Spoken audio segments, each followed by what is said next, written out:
What do seeds need to germinate? ಅಂದ್ರೆ ಬೀಜಗಳು ಮೊಳಕೆ ಹೊಡಿಬೇಕು ಅಂದ್ರೆ ಏನೇನು ಬೇಕು ಅಂತ. Let us see one by one. First, water. A seed needs water to germinate. You must have observed that soon after the rains, many plants begin to grow. These plants grow from seeds that have remained buried in the soil. When water is available, seeds absorb water and germinate. ಅಂದ್ರೆ ಮಕ್ಕಳೇ, ಬೀಜಗಳು ಮೊಳಕೆ ಹೊಡೆದು ಹೊಸ ಸಸ್ಯಗಳು ಬೆಳೆಯಬೇಕು ಅಂದ್ರೆ ಏನೇನು ಬೇಕಾಗುತ್ತೆ ಆ ಬೀಜಗಳಿಗೆ ಅಂತ. ಮೊದಲನೇದಾಗಿ ನೀರು. ಸೊ ನೀರಿಲ್ಲದೆ ಯಾವ ಸಸ್ಯನೂ ಕೂಡ ಬೆಳೆಯೋದಿಲ್ಲ ಮಕ್ಕಳೇ, ಇದು ನಿಮ್ಗೂ ಕೂಡ ತುಂಬಾ ಚೆನ್ನಾಗಿ ಗೊತ್ತು. A seed needs water to germinate. ಅಂದ್ರೆ ಒಂದು ಬೀಜ ಮೊಳಕೆ ಹೊಡೆಯಬೇಕು ಅಂತಂದ್ರೆ ನೀರು ತುಂಬಾ ಅವಶ್ಯಕತೆ ಇರುತ್ತೆ, ಬೇಕೇ ಬೇಕು. ನೀರಿಲ್ಲದೆ ಜರ್ಮಿನೇಷನ್ ಆಗಲಿಕ್ಕೆ ಸಾಧ್ಯ ಇಲ್ಲ. You must have observed that soon after the rains. ಅಂದ್ರೆ ಮಳೆಗಾಲದಲ್ಲಿ ಮಳೆ ಬಿದ್ದ ನಂತರ ಏನು ಗಮನಿಸ್ತಿರ್ತೀರ ನೀವು ಅಂತಂದ್ರೆ ಹೊಸ ಸಸ್ಯಗಳು ಸಾಕಷ್ಟು ಬೆಳೆಯೋದನ್ನು ನೀವು ಗಮನಿಸಿರ್ತೀರ ಮಕ್ಕಳೇ. ಸೊ ನಮ್ಮ ಮನೆ ಅಕ್ಕಪಕ್ಕಗಳೆಲ್ಲ ಸಾಕಷ್ಟು ಗಿಡಗಳು ಬೆಳೆದಿರುತ್ತೆ. ಖಾಲಿ ಜಾಗ ಇತ್ತು ಅಂದ್ರೆ ಅಥವಾ ನಿಮ್ಮ ಗದ್ದೆಗಳಲ್ಲಿ ನೀವು ಗಮನಿಸ್ಬೋದು, ತೋಟಗಳಲ್ಲಿ ಗದ್ದೆಗಳಲ್ಲಿ. ಸೊ ಮಳೆ ಬಿದ್ದ ನಂತರ ಅನೇಕ ರೀತಿಯ ಗಿಡಗಳು ಸಸ್ಯಗಳು ಬೆಳೆಯುತ್ತೆ. ಹಾಗೇನೆ ಮಳೆ ಬಿದ್ದ ಮೇಲೆ ಕೂಡ ರೈತರು ಕೂಡ ಬೀಜಗಳನ್ನು ಬಿತ್ತನೆ ಮಾಡ್ತಾರೆ. ಯಾಕಪ್ಪ ಅಂತಂದ್ರೆ ಸೊ ನೀರು ಸಿಕ್ಕಾಗ ಮಾತ್ರ ಒಂದು ಬೀಜ ಮೊಳಕೆ ಹೊಡೆದು ಸಸ್ಯ ಬೆಳಿಲಿಕ್ಕೆ ಸಾಧ್ಯ. So these plants grow from seeds that have remained buried in the soil. ಅಂದ್ರೆ ಏನಾಗಿರುತ್ತೆ, ಕೆಲವು ಸಸ್ಯಗಳ ಬೀಜಗಳೇನಾಗಿರುತ್ತಪ್ಪ ಅಂದ್ರೆ ಮಣ್ಣಲ್ಲಿ ಮುಚ್ಚೋಗಿರುತ್ತೆ, ಮಣ್ಣಲ್ಲಿ ಉಳಿದಿರುತ್ತೆ ಅದು. ಸೊ ನೀರು ಸಿಗದೇ ಇದ್ದಾಗ ಆ ಬೀಜ ಮೊಳಕೆ ಹೊಡೆದಿರಲ್ಲ, ಸಸ್ಯ ಬೆಳೆದಿರಲ್ಲ. ಸೊ ಯಾವಾಗ ಮಳೆ ಬೀಳುತ್ತೋ ಆಗ ಅದಕ್ಕೆ ಸಸ್ಯ ಬೀಜಕ್ಕೆ ಏನಾಗುತ್ತೆ, ನೀರು ಸಿಗುತ್ತೆ, ಮಣ್ಣು ಗಾಳಿ ಬೆಳಕೆಲ್ಲ ಸಿಗುತ್ತೆ. ಆಗ ಅದೇನಾಗುತ್ತೆ, ಜರ್ಮಿನೇಟ್ ಆಗುತ್ತೆ, ಅದು ಮೊಳಕೆ ಹೊಡೆದು ಹೊಸ ಸಸ್ಯವಾಗಿ ಅದು ಬೆಳೆಯುತ್ತೆ. So when water is available, seeds absorb water and germinate. ಅಂದ್ರೆ ಜರ್ಮಿನೇಷನ್ ಆಗಬೇಕು ಅಂತಂದ್ರೆ, ಒಂದು ಬೀಜ ಮೊಳಕೆ ಹೊಡೆದು ಸಸ್ಯವಾಗಬೇಕು ಅಂತಂದ್ರೆ ನೀರು ಬೇಕೇ ಬೇಕು. So before proceeding there is an activity here. ಇದನ್ನ ಏನು ಅಂತ ಓದಿ ಹೇಳ್ತೀನಿ ಮಕ್ಕಳೇ ನಿಮಗೆ. ಸೊ ನೀವು ಅದನ್ನ ಪರ್ಫಾರ್ಮ್ ಮಾಡಿ ಅರ್ಥ ಮಾಡ್ಕೊಳ್ಬೇಕು. Take 2 bowls A and B. Place some cotton wool in the bowls. Place a few mustard seeds on the cotton wool in each bowl. Keep the cotton wool in bowl A moist with water. Let the cotton wool in bowl B remain dry. Keep the arrangement undisturbed for 2 days.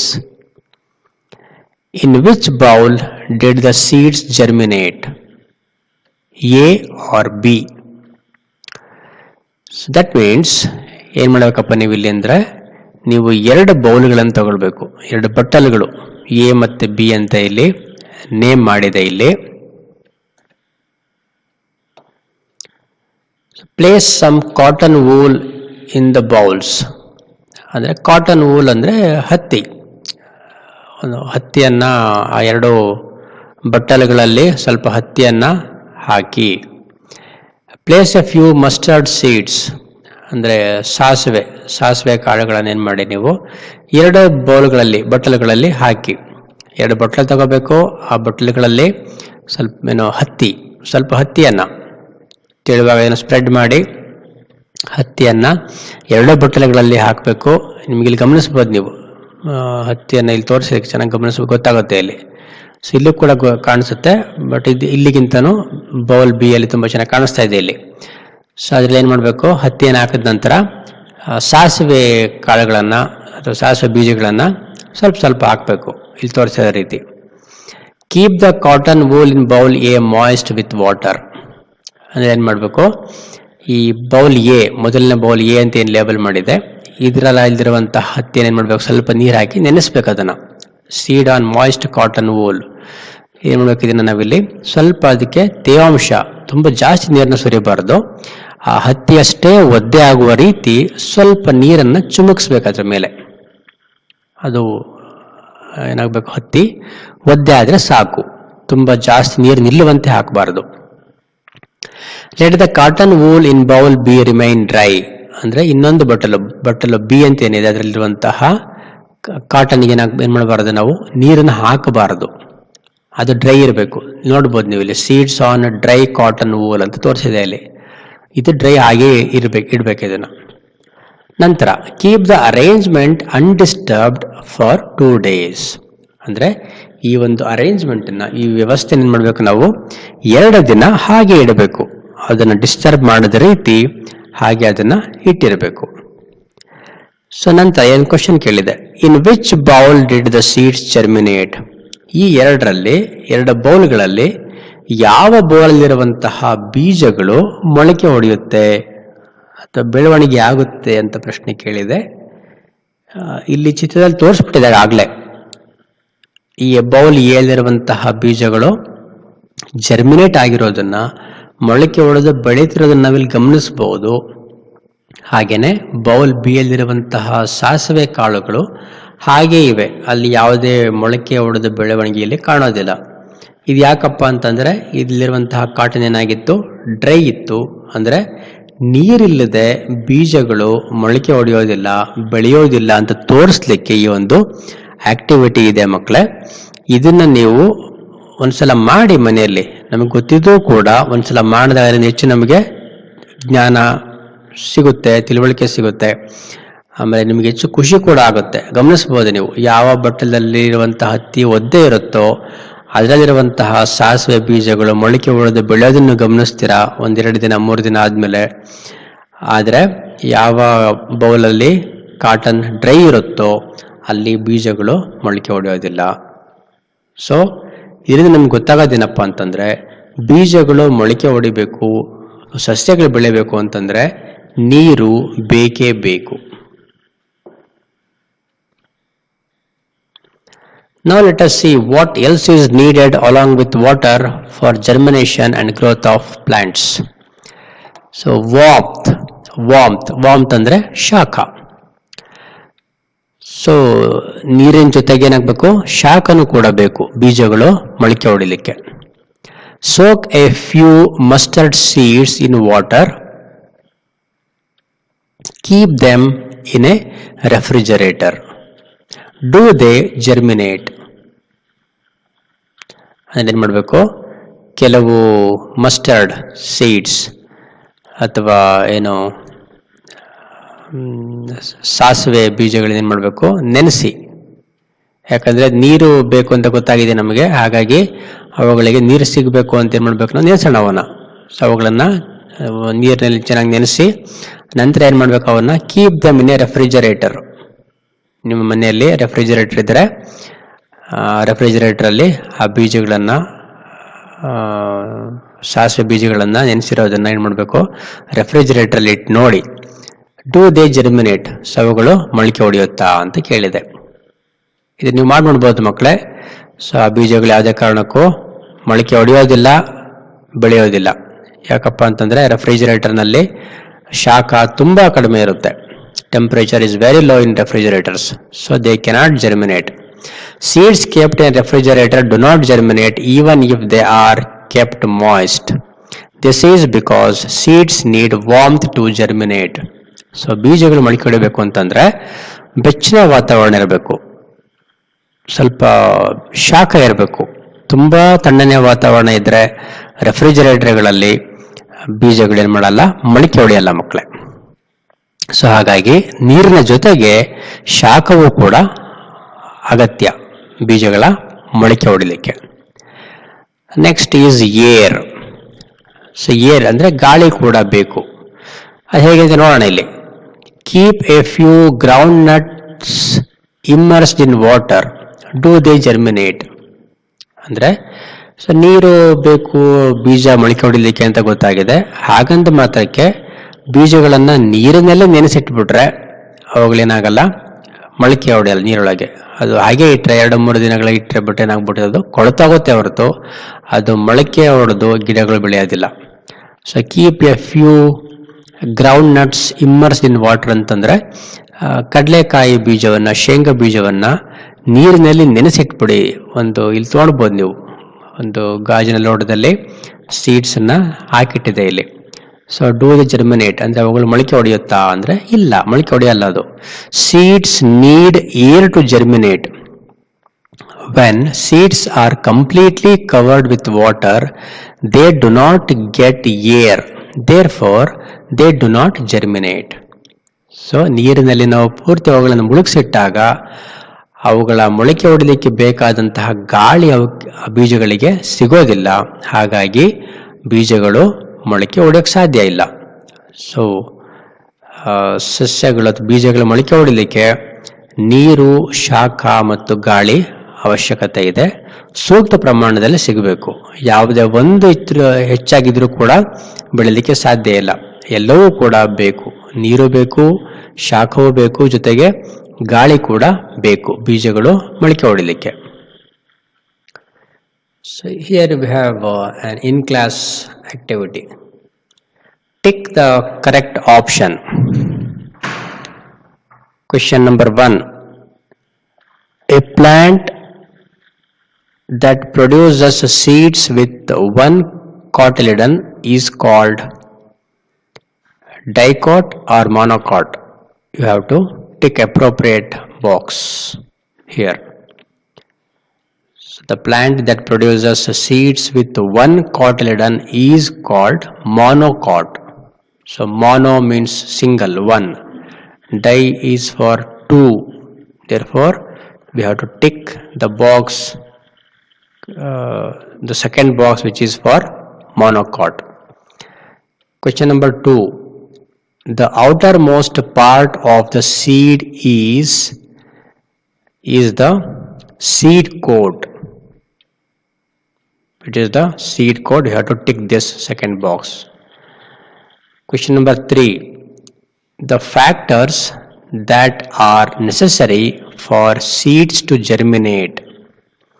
So what are needed? Water is needed, warmth is needed, and air is needed for germination.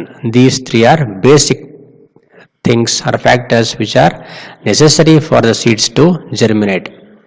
Of course, for the further growth of plants, sunlight and fertilizers are needed, but for germination of a seed, water, warmth and air are necessary.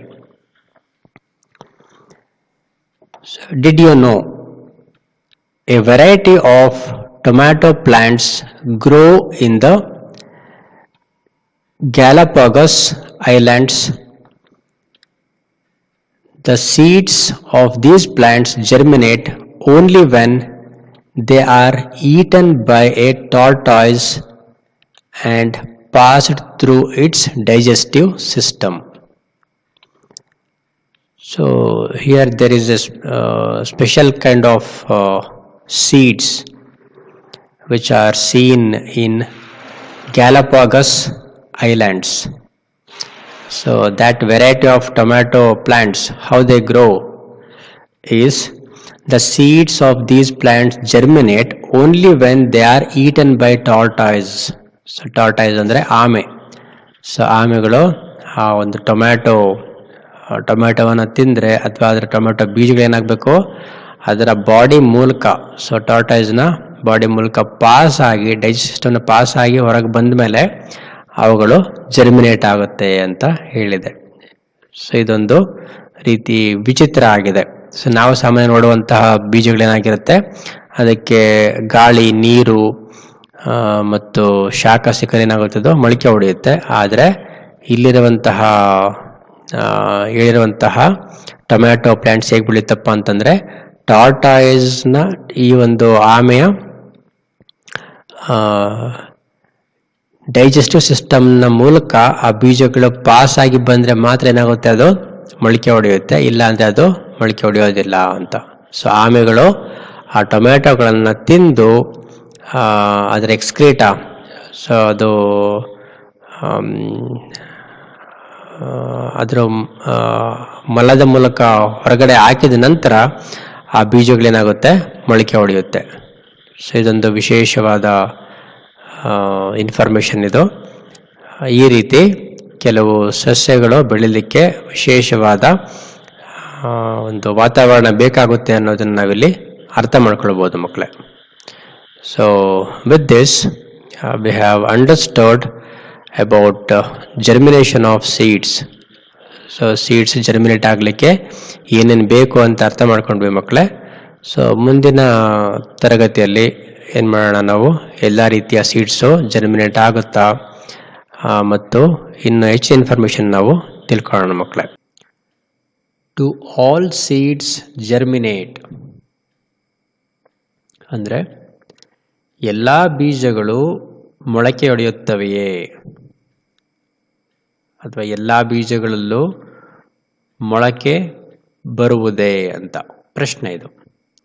ನೋಡೋಣ ಇದಕ್ಕೇನಿದೆ answer ಅಂತ.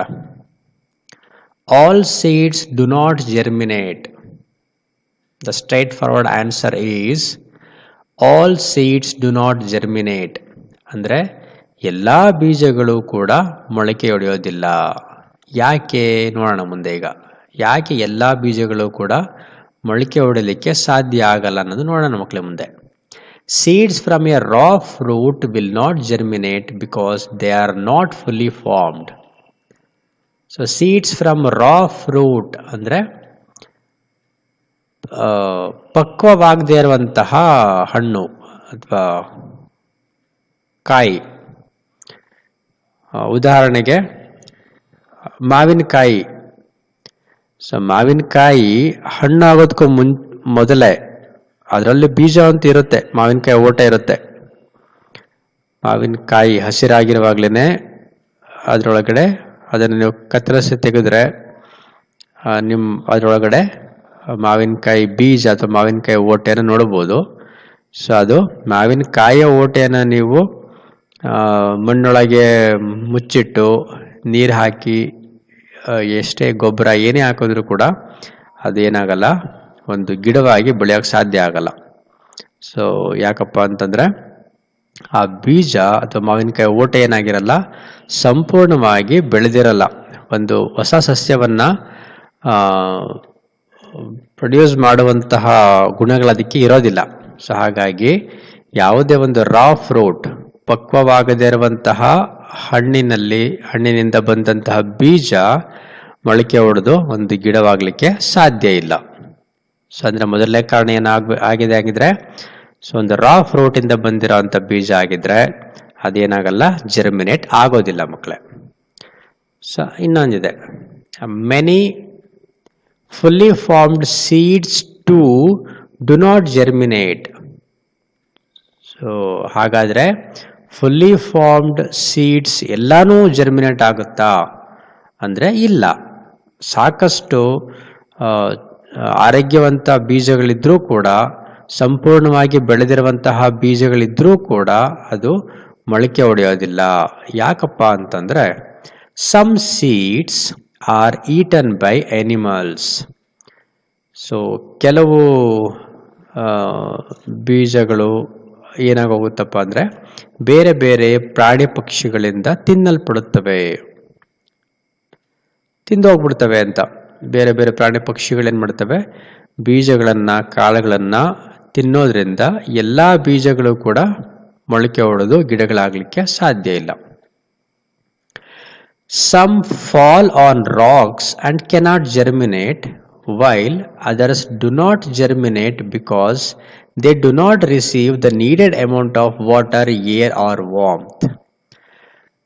So ಇನ್ನು ಕೆಲವು ಬೀಜಗಳೇನಾಗುತ್ತಪ್ಪ ಅಂತಂದರೆ ಬಂಡೆಗಳ ಮೇಲೆ ಬಿದ್ದಂಥ ಬೀಜಗಳು, ಅದು ಹೇಗೋ ಗಾಳಿಯಿಂದನೋ ನೀರಿನಿಂದನೆಲ್ಲ ಬಂದು ಬಂಡೆ ಮೇಲೆ ಸೇರ್ಕೊಂಡ್ಬಿಟ್ರೆ ಆರೋಗ್ಯವಂತ ಬೀಜ ಆಗಿದ್ರೂ ಕೂಡ ಅದು ಮೊಳಕೆ ಹೊಡಲಿಕ್ಕೆ ಸಾಧ್ಯ ಆಗಲ್ಲ. ಯಾಕಪ್ಪ ಅಂತಂದರೆ ಸೊ ಒಂದು ಬೀಜ ಮೊಳಕೆ ಹೊಡಿಬೇಕು, ಬೆಳಿಬೇಕು ಅನ್ನೋದಕ್ಕೆ ಮಣ್ಣಿನ ಅವಶ್ಯಕತೆ ಇರುತ್ತೆ. ಯಾವುದಾದ್ರೂ ಕಲ್ಲಿನ ಮೇಲೋ, ಬಂಡೆ ಮೇಲೋ, ಅಥವಾ ಇನ್ಯಾವುದಾದ್ರೂ ಕಟ್ಟಡದ ಮೇಲೋ, ಬ್ರಿಡ್ಜ್ ಮೇಲೋ ಅಲ್ಲಿ ಬಿದ್ದಂತಹ ಎಲ್ಲಿ ಅವಕ್ಕೆ ಮಣ್ಣು ಸಿಗೋದಿಲ್ವೋ ಅಂಥ ಜಾಗದಲ್ಲಿ ಬಿದ್ದಂತಹ ಬೀಜಗಳು ಮೊಳಕೆ ಹೊಡೆದು ಗಿಡವಾಗಲಿಕ್ಕೆ ಸಾಧ್ಯ ಇಲ್ಲ ಮಕ್ಕಳೇ.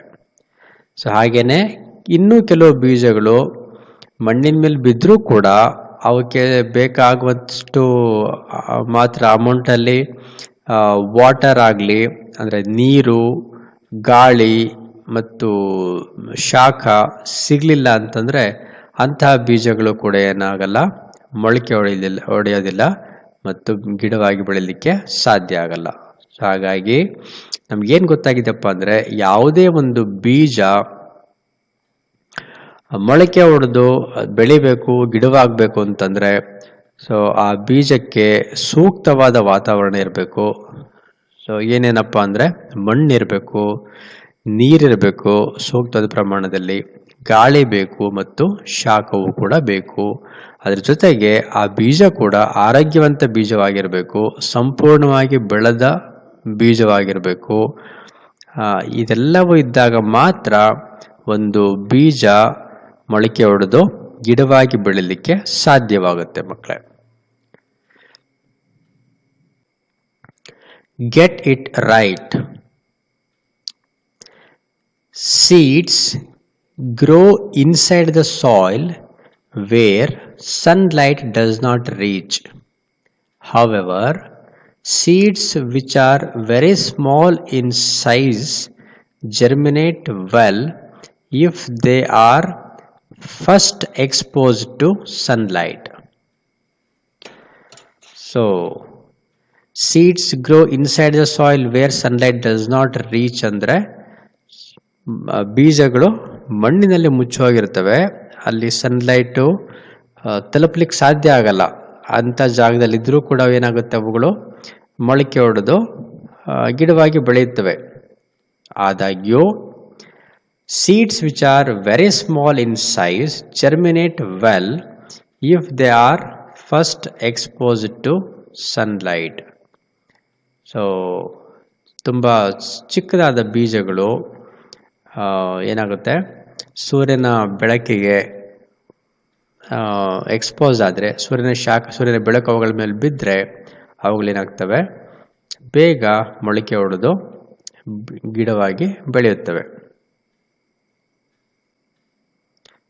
A seedling. When a seed receives needed amount of warmth, air and water, the baby plant in the seed begins to grow. The baby plant is called embryo. So here, when a seed receives needed amount of warmth, ಅಂದರೆ ಯಾವುದೇ ಒಂದು ಬೀಜಕ್ಕೆ ಸಾಕಷ್ಟು ಅಥವಾ ಅದು ಮೊಳಕೆ ಹೊಡಲಿಕ್ಕೆ ಎಷ್ಟು ಬೇಕೋ ಅಷ್ಟು ಶಾಖ, ಗಾಳಿ ಮತ್ತು ನೀರು ಸಿಕ್ಕಿದ್ರೆ ಏನಾಗುತ್ತಪ್ಪ ಅಂದರೆ ಆ ಬೀಜ ಏನಾಗುತ್ತೆ, ಬೇಬಿ ಪ್ಲಾಂಟ್ ಒಂದು ಸಸಿಯಾಗಿ ಬೆಳೆಯಕ್ಕೆ ಶುರು ಆಗುತ್ತೆ. The seed absorbs water, the seed coat splits and the root emerges first. So ಅದು ಮೊದಲು ಹೊರಗೆ, ಬೀಜದಿಂದ ಮೊದಲು ಹೊರಗೆ ಬರುವಂತಹ ರೂಟ್ ಏನಿದೆ ಅದನ್ನು ನಾವು ರ್ಯಾಡಿಕಲ್ ಅಂತ ಕರಿತೀವಿ ಮಕ್ಕಳೇ. ಇಲ್ಲಿ ಚಿತ್ರದಲ್ಲಿ ನೋಡ್ಬೋದು ನೀವು, radical is emerging from the seed. ನಾವು ಹೆಸರು ಕಾಳು ಅಥವಾ ಕಡಲೆಕಾಳನ್ನು ನೆನೆಸಿಟ್ಟು ಮರುದಿನ ಅದನ್ನು ನೀರನ್ನು ತೆಗೆದು ಹಾಗೆ ಒಂದು ಪಾತ್ರೆಯಲ್ಲೋ ಒಂದು ಬಟ್ಟೆ ಮೇಲೆ ಹಾಕಿಟ್ಟರೆ ಮಕ್ಕಳೇ ನಿಮಗೆ ಮೊಳಕೆ ಬರೋದು ಕಾಣಿಸುತ್ತೆ ಮಕ್ಕಳೇ. ಅದೇನು ಮೊಳಕೆ ಬರುತ್ತೋ ಅದನ್ನೇ ನಾವು ರ್ಯಾಡಿಕಲ್ ಅಂತ ಕರೆಯುವಂಥದ್ದು. ಅದು ಸಸ್ಯದ ಬೇರಿನ ಭಾಗವಾಗಿ ಬೆಳವಣಿಗೆ ಆಗುತ್ತೆ ಮುಂದೆ.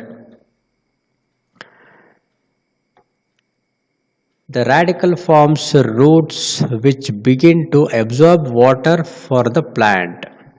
So ಆ radical ಏನಾಗುತ್ತೆ, forms roots. ಆ radical ನಿಂದ ನಂತರ ಬೇರುಗಳು ಬೆಳೆಯುತ್ತೆ.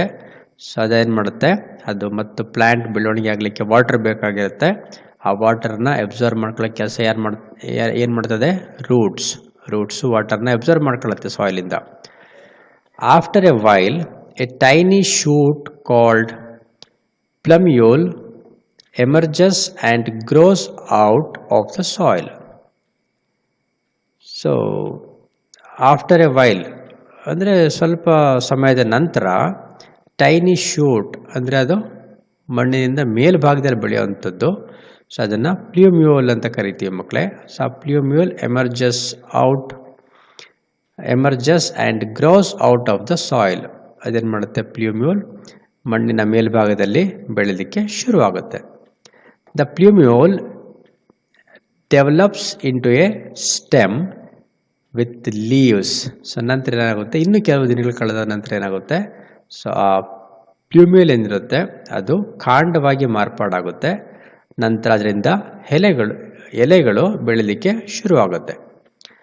The first leaves soon turn green and begin to make food for the plant.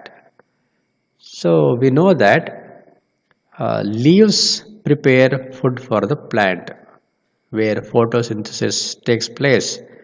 So therefore stem ಅಲ್ಲಿ ಬರುವಂತಹ ಮೊದಲ ಲೀವ್ಸ್ ಏನಾಗಿರುತ್ತೆ, they soon turn green. So ಅವುಗಳು ಬೇಗ ಹಸಿರು ಬಣ್ಣವನ್ನು ಪಡೆದುಕೊಳ್ತವೆ.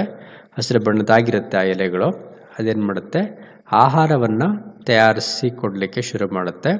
ನಂತರ ಒಂದು ಸಸ್ಯ ಏನಿರುತ್ತೆ, ದ ಬೇಬಿ ಪ್ಲ್ಯಾಂಟ್ ಏನಿರುತ್ತೆ ಅದು ಬೇಗನೆ ಬೆಳೀಲಿಕ್ಕೆ ಶುರುವಾಗುತ್ತೆ ಮಕ್ಕಳೇ.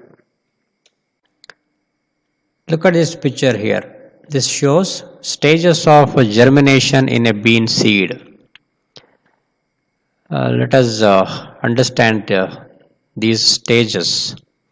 Number 1, when the seed germinates, the roots grow downwards in the soil. You can see here. So when the seeds germinate, ಅಂದರೆ ಮಣ್ಣಲ್ಲಿ ಬಿದ್ದಂತಹ ಬೀಜಗಳು ಮೊಳಕೆ ಹೊಡಿಲಿಕ್ಕೆ ಶುರುವಾದಾಗ ಮೊದಲೇನಾಗುತ್ತಪ್ಪ ಅಂದರೆ, ಸೊ ರೂಟ್ಸ್ ಮೊದಲು ಬೆಳೆಯುತ್ತೆ. ಸೊ ರೂಟ್ಸ್ ಏನಾಗುತ್ತೆ, ಕೆಳಭಾಗವಾಗಿ ಮಣ್ಣಿನಲ್ಲಿ ಕೆಳಗಡೆ ಬೆಳೀತಾ ಹೋಗುತ್ತೆ, ಕೆಳಗಡೆ ದಿಕ್ಕಿನಲ್ಲಿ ಬೆಳೀತಾ ಹೋಗುತ್ತೆ. Stage number 2, the shoot grows upwards towards light. So ಇದು ಶೂಟ್ ಅಂತ ಕರಿತೀವಿ. ಅಂದರೆ ಮಣ್ಣಿನಿಂದ ಮೇಲ್ಭಾಗಕ್ಕೆ ಏನು ಬೆಳೆಯುತ್ತೆ, ಒಂದು ಸಸ್ಯದ ಮೇಲ್ಭಾಗ, ಮಣ್ಣಿನ ಮೇಲ್ಭಾಗದಲ್ಲಿರುವಂಥದ್ದನ್ನು ಶೂಟ್ ಅಂತ ಕರಿತೀವಿ. ಮಣ್ಣಿನ ಒಳಭಾಗ, ಕೆಳಭಾಗದಲ್ಲಿರೋದನ್ನು ರೂಟ್ ಅಂತ ಕರಿತೀವಿ. Every plant has roots and shoots. See here you can see cotyledons. ಸಸ್ಯದ ಇಲ್ಲಿ ಸೀಡ್ ಕೋಟ್ ಸೆಪರೇಟ್ ಆಗುತ್ತೆ, ಅದರೊಳಗಡೆ ಕಾಟ್ಲೆಡನ್ಸ್ ಇರೋದನ್ನು ನೋಡ್ಬೋದು. ಇಲ್ಲಿ ತುಂಬ ಚೆನ್ನಾಗಿ ಕಾಣಿಸುತ್ತೆ ನಿಮಗೆ ಕಾಟ್ಲೆಡನ್ಸ್. ಇಲ್ಲಿ ಫಸ್ಟ್ ಲೀವ್ಸ್ ಕಾಟ್ಲೆಡನ್ಸ್ ಮಧ್ಯದಿಂದ ಬೆಳೀತಾ ಇದೆ. ಆ ಲೀವ್ಸ್ ಬರ್ತಾ ಇದ್ರೂ ಕೂಡ ಕಾಟ್ಲೆಡನ್ಸ್ ಇನ್ನು ಈ ಸ್ಟೆಮ್ಗೆ ಅಂಟ್ಕೊಂಡಿರೋದನ್ನ ಗಮನಿಸಬಹುದು. ಇಲ್ಲೂ ಕೂಡ ನೋಡಬಹುದು ನೀವು ಕಾಟ್ಲೆಡನ್ಸ್, ಇದು ಮತ್ತೆ ಎರಡು ಕಾಟ್ಲೆಡನ್ಸ್ ಆಗಿರುತ್ತೆ. ಇಲ್ಲಿ ಲೀವ್ಸ್ ಬೆಳೀತಾ ಇದೆ. So in stage number 3, the roots get bigger and new leaves grow on the shoot. So ಮೂರನೇ ಹಂತದಲ್ಲಿ ಏನಾಗುತ್ತಪ್ಪ ಅಂತಂದರೆ, ಸೊ ಬೇರುಗಳು ಇನ್ನು ಹೆಚ್ಚು ಬೆಳೀತಾ ಹೋಗುತ್ತೆ. ದೊಡ್ಡ ಬೇರಲ್ಲಿ ಗಮನಿಸ್ಬೋದು ನೀವು. ಬೇರುಗಳು ಇಲ್ಲಿ ಯಾವ ರೀತಿ ಇದೆ ಮೊದಲನೇ ಸ್ಟೇಜಲ್ಲಿ, ಸೆಕೆಂಡ್ ಥರ್ಡ್ ಸ್ಟೇಜ್ಗಳಲ್ಲಿ ಯಾವ ರೀತಿ ಇದೆ ಬೇರುಗಳು ಅನ್ನೋದು ಗಮನಿಸ್ಬೋದು ನೀವು. ಇಲ್ಲಿ ಕೆಲವೇ ಬೇರುಗಳು ಕಾಣುತ್ತವೆ. ಸೊ ಹಾಗದು ಚಿಕ್ಕ ಬೇರುಗಳಿದೆ. ಸೊ ಇಲ್ಲಿ ನೋಡಿದ್ರೆ ನೀವು ಬೇರುಗಳು ಉದ್ದ ಆಗಿರೋದನ್ನು ನೀವು ಗಮನಿಸ್ಬೋದು ಮಕ್ಕಳೇ. ಸೊ ಈ ಬೇರುಗಳು ದೊಡ್ಡದಾಗುತ್ತೆ ಮತ್ತು ಏನಾಗ್ತಾ ಹೋಗುತ್ತೆ, ಹೆಚ್ಚು ಲೀವ್ಸ್ ಬೆಳೆಯೋಕ್ಕೆ ಶುರು ಆಗುತ್ತೆ. ಅದಾದಮೇಲೆ ಲೀವ್ಸ್ ಫುಡ್ಡನ್ನು ಪ್ರಿಪೇರ್ ಮಾಡುತ್ತೆ. ಆ ಫುಡ್ ಪ್ರಿಪೇರ್ ಆದಂಥ ಫುಡ್ಡು ಬೇರೆ ಪಾರ್ಟ್ಸ್ ಆಫ್ ದ ಪ್ಲ್ಯಾಂಟ್ಗಳಿಗೆ ಏನಾಗುತ್ತೆ, ಟ್ರಾನ್ಸ್ಫರ್ ಆಗುತ್ತೆ. The seedling is a baby plant. It needs proper amount of water, warmth, air, sunlight and fertile soil to grow into healthy plants. A seedling will die if it does not get proper amount of water, sunlight, warmth or air. So here finally we will understand all essential factors, all essential things for the growth of a seedling into a big plant. That is, ಒಂದು ಸಣ್ಣ ಸಸಿ ದೊಡ್ಡ ಗಿಡವಾಗಿ ಬೆಳಿಬೇಕು ಅಂದರೆ ಅದಕ್ಕೆ proper amount of water, ಸೂಕ್ತವಾದ amount of ಏನಾಗಬೇಕು, ಅದಕ್ಕೆ ವಾಟರ್ ಬೇಕು, ನೀರು ಬೇಕು, ವಾರ್ಮ್ತ್ ಅಂದರೆ ಶಾಖ ಬೇಕು, ಏರ್ ಗಾಳಿ, sunlight and fertile soil to grow into healthy plants. So ಆ ಸೀಡ್ಲಿಂಗ್ಸು ಹೆಲ್ದಿ ಪ್ಲ್ಯಾಂಟ್ಸ್ ಆಗಿ ಬೆಳಿಬೇಕು ಅಂದರೆ ಈ ಎಲ್ಲವೂ ಕೂಡ ತುಂಬ ಅವಶ್ಯವಾಗಿರುತ್ತೆ. So a seedling will die if it does not get proper amount of water, sunlight, warmth or air. So seedling ಏನಾಗುತ್ತೆ, ಸಸಿ ಸರಿಯಾದ ಮಾತ್ರದಲ್ಲಿ, ಸರಿಯಾದ ಕ್ವಾಂಟಿಟಿಯಲ್ಲಿ ನೀರು, ಸೂರ್ಯನ ಬೆಳಕು, ಶಾಖ ಮತ್ತು ಗಾಳಿ ಸಿಗಲಿಲ್ಲ ಅಂತಂದರೆ ಆ ಸಸಿ ಏನಾಗುತ್ತೆ, ಸತ್ತೋಗ್ಬಿಡುತ್ತೆ, ಬೆಳೆಯಲ್ಲ, ಅದು ಒಣಗೋಗ್ಬಿಡುತ್ತೆ. Did you know sprouts are germinated seeds? They are good for health. Sprouts ಅಂದರೆ ಮೊಳಕೆ ಕಾಳುಗಳು ಮಕ್ಕಳೇ. ಸೊ ಹೆಸರು ಕಾಳು ಅಥವಾ ಕಡಲೆಕಾಳನ್ನು ನೆನೆಸಿ, ನೀರಿನಲ್ಲಿ ಚೆನ್ನಾಗಿ ನೆನೆಸಿ, ನಂತರ ಅದನ್ನು ನೀರಿನಿಂದ ಹೊರಗೆ ತೆಗೆದು ಒಂದು ಪಾತ್ರೆಯಲ್ಲಿ ಹಾಕಿಟ್ರು ಮೊಳಕೆ ಬರುತ್ತೆ. ಅಥವಾ ಒಂದು ಬಟ್ಟೆಯಲ್ಲಿ, ತೆಳುವಾದ ಬಟ್ಟೆಯಲ್ಲಿ ಕಟ್ಟಿಟ್ರಂತೂ ತುಂಬ ಚೆನ್ನಾಗಿ ಮೊಳಕೆ ಬರುತ್ತೆ. ನಿಮ್ಮ ಮನೆಗಳಲ್ಲಿ ನಿಮ್ಗೆ ಅದನ್ನು ಮಾಡಿಕೊಡ್ತಿರ್ತಾರೆ ಸಾಮಾನ್ಯವಾಗಿ. ಸೊ ಇಲ್ಲ ಅಂದರೂ ಕೂಡ ನೀವು ಅದನ್ನು ಇನ್ನು ಮುಂದೆ ಅಟ್ಲೀಸ್ಟ್ ಏನು ಮಾಡ್ಬೋದು, ನೀವು ಮನೆಯಲ್ಲಿ ನಿಮ್ಮ ಪೇರೆಂಟ್ಸಿಗೆ ಹೇಳ್ಬೋದು, ಸ್ಪ್ರೌಟ್ಸ್ ಅಂದರೆ ಮೊಳಕೆ ಕಾಳುಗಳು ಆರೋಗ್ಯಕ್ಕೆ ತುಂಬ ಒಳ್ಳೆಯದು, ಸೊ ನಮಗೆ ಮೊಳಕೆ ಕಾಳುಗಳನ್ನು ಮಾಡಿಕೊಡಿ, ತಿಂತೀವಿ ಅಂತ ನೀವು ಹೇಳಿದ್ರೆ ಖಂಡಿತ ನಿಮ್ಮ ಪೇರೆಂಟ್ಸ್ ನಿಮಗೆ ಅದನ್ನು ಮಾಡಿಕೊಡ್ತಾರೆ. ಅದನ್ನು ನೀವು ತಿನ್ನಬೇಕು. ಯಾಕಪ್ಪ ಅಂದರೆ they are good for health. ಆರೋಗ್ಯಕ್ಕೆ ಮೊಳಕೆ ಕಾಳುಗಳು ತುಂಬ ಒಳ್ಳೆಯದು. ಅದರಲ್ಲೂ ಎಲ್ಲರಿಗೂ ತುಂಬ ಒಳ್ಳೆಯದಾಗಿ ಇರುತ್ತೆ ಅದು. ಜೊತೆಗೆ ಬೆಳೀತಿರೋ ಮಕ್ಕಳಿಗಂತೂ ಅದು ಸಾಕಷ್ಟು ಅತ್ಯವಶ್ಯಕ ಆಗಿರುತ್ತೆ. ಸೊ ಹೀಗಾಗಿ ಮೊಳಕೆ ಕಾಳುಗಳನ್ನು ಸೇವಿಸುವುದು, ಹಸಿ ಮೊಳಕೆ ಕಾಳನ್ನೇ ತಿನ್ಬೋದು. ಸೊ ಅದನ್ನು ಬೇಯಿಸಿ ಕೂಡ ನೀವು ತಿನ್ಬೋದು. ಹುರುಳಿಕಾಳನ್ನ ಹಸಿ ತಿನ್ನಕ್ಕೆ ಬರಲ್ಲ, ಚೆನ್ನಾಗಿರಲ್ಲ ಅದು. ಸೊ ಹುರುಳಿಕಾಳನ್ನು ನಾವು ಮೊಳಕೆ ಬರೆಸಿ ಅದನ್ನು ಪಲ್ಯ ಅಥವಾ ಕರಿ ಸಾಂಬಾರನ್ನು ಮಾಡಿ ಅದನ್ನು ತಿನ್ಬಹುದು. ಹೆಸರು ಕಾಳು ಮತ್ತು ಕಡಲೆಕಾಳು ಇವುಗಳನ್ನು ನಾವು ನೆನೆಸಿ ಮೊಳಕೆ ಬರೆಸಿ ಹಸಿದೇ ತಿಂದರೆ ತುಂಬ ಒಳ್ಳೆಯದು ಮಕ್ಕಳೇ. ಸೊ ಇವತ್ತು ನಾವು ಒಂದು ಬೀಜ ಮೊಳಕೆ ಹೊಡಿಲಿಕ್ಕೆ, ಬೆಳಿಲಿಕ್ಕೆ ಏನೇನು ಅವಶ್ಯಕತೆ ಇದೆ ಅನ್ನೋದ್ರ ಬಗ್ಗೆ ತಿಳ್ಕೊಂಡಿದ್ದೀವಿ ಮಕ್ಕಳೇ. ಸೊ ಮುಂದಿನ ತರಗತಿಯಲ್ಲಿ ಇನ್ನೂ ಕೂಡ ಬೀಜಗಳು ಯಾವ್ಯಾವ ರೀತಿ ಎಲ್ಲೆಲ್ಲಿ ತನಕ ಹೋಗಿ ರೀಚ್ ಆಗ್ತವೆ, ಹೇಗೆ ಅವುಗಳು ಬೆಳೀತವೆ ಅನ್ನೋದ್ರ ಬಗ್ಗೆ ನಾವು ತಿಳ್ಕೊಳ್ಳೋಣ ಮಕ್ಕಳೇ. ಸೊ ಇವತ್ತು ಏನು ಡಿಸ್ಕಸ್ ಮಾಡಿದ್ದೆಲ್ಲ ನಿಮ್ಗೆ ಅರ್ಥ ಆಗಿದೆ ಅಂತ ಭಾವಿಸಿದ್ದೀನಿ ಮಕ್ಕಳೇ. ಈ ವಿಡಿಯೋನ ನೋಡಿದ್ದಕ್ಕೆ ಧನ್ಯವಾದಗಳು. ಬಾಯ್ ಚಿಲ್ಡ್ರನ್.